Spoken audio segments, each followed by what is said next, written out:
Hello! In this video I will show you how to bypass parental controls on OPPO Find X8 Pro.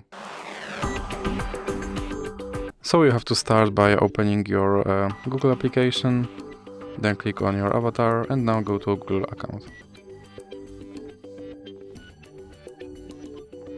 Now go to the internet privacy and here you have to scroll down and click on delete your Google account.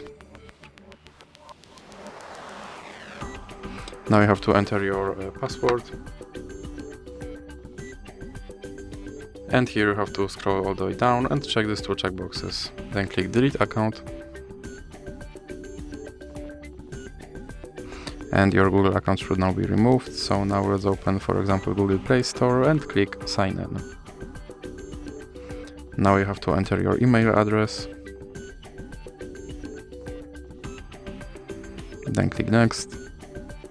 And as you can see, my account is deleted and I have to click next to recover it.